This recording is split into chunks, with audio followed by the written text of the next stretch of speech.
Great tribute before the game last night to Randy Moss. Brought back a lot of memories for me from 1998 when it was Jake Reed, Chris Carter, and Randy Moss, 3 deep. They had the 3 deep merch before the game. They're out there on the field. Everyone's got their fancy new Winter Warrior jerseys, but bring out the purple old school Moss, the old school Moss from 1998. We played Justin Jefferson earlier, paying tribute to Randy Moss. He's got bile duct cancer. He announced it on Friday, and obviously everyone is wishing him the best. We do as well. Randy Moss is a West Virginian at heart, born and raised a couple hours south of where I am. It's always been special to me that he came out of this state and wasn't just, hey, he's playing in the NFL, because there are always guys, when I'm growing up, hey, that guy played, that guy's from West Virginia, and he's like, third string long snapper. But to have a guy who's dominant and one of the best players of all time, and there's been a huge outpouring of support for him. And it's great when someone chooses, because we gave him all the space to announce what his condition is. We didn't get into that whole back and forth last week when Larry Fitzgerald Sr. said he's got liver cancer and Thaddeus Moss came out. We stayed away from all that. Randy Moss is going to decide when he wants to announce it and whether he wants to wear that cancer battle crown publicly, because it's a powerful thing, all the way back to Jim Valvano. It's a powerful thing. I told Ron Rivera this when he was going through cancer a few years ago. When my mother was fighting it, she was always looking for someone to inspire her. I don't think Randy recognizes yet the power of choosing to be public with his cancer fight, because it will inspire people who need it to go through all the shit, sorry, London, you got to go through when you're fighting that disease. The chemotherapy treatments, which for my mother, and I'm sure it's horrible for everyone, but the example that I saw 30-some years ago, you get the treatment, and then you're completely miserable for a week and a half. And then you got a week where you kind of feel okay. And then you got 2 weeks where you're dreading the next one. And that's your existence over and over and over again until they decide you've had enough of it, and maybe we'll see whether or not it worked. And you live that. That becomes like for 5.5 years, 6.5 years.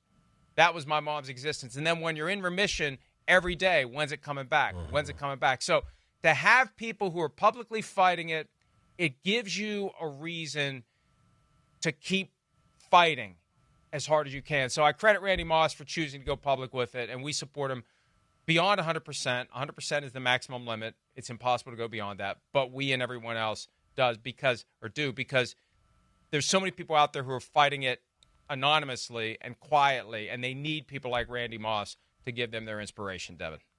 Yeah, and it's awesome to see. And like you mentioned, so many people, whether it's your mother draw inspiration or even, like you, to be able to take care of her day after day and to see sometimes somebody that's your hero or somebody you've loved watching to go do that and wake up every day and decide, hey, I'm going to put this and be front and center.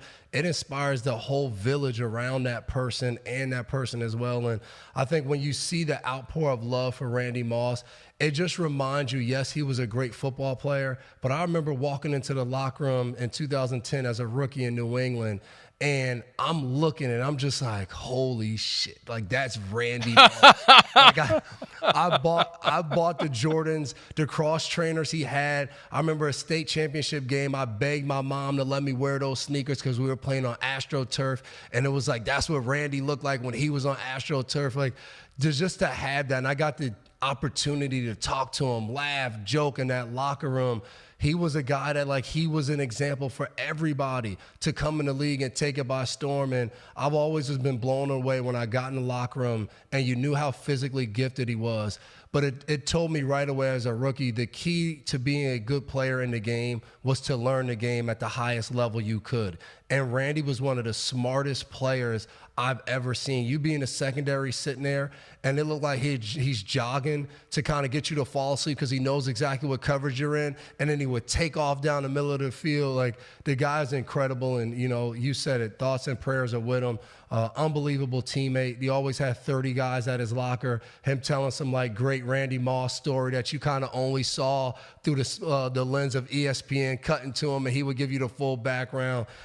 Just Randy, my time in New England with him was always always special. So love to just see him continue to fight. He's a fighter at heart, and just continue to send my prayers to him. And the inspiration can extend beyond others who are dealing with a cancer fight.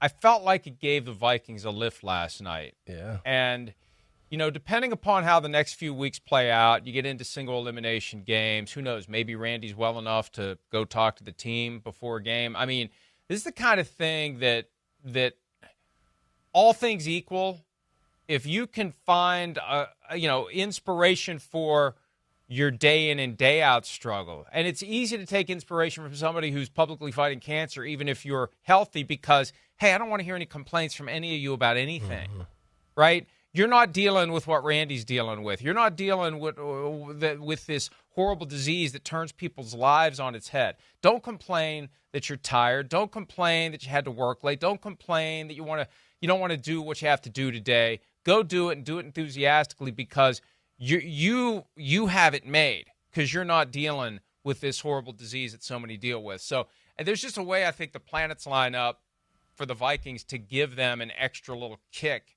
because of this natural organic. It's not fake. It's not contrived. It just kind of happened. And I think that it's, from the Viking standpoint, something that might individually and collectively give them a bounce as they get into the tougher and more critical part of the schedule. Hi, it's Mike Florio. Thanks for watching PFT on YouTube. Hit subscribe for the latest news and analysis from Pro Football Talk.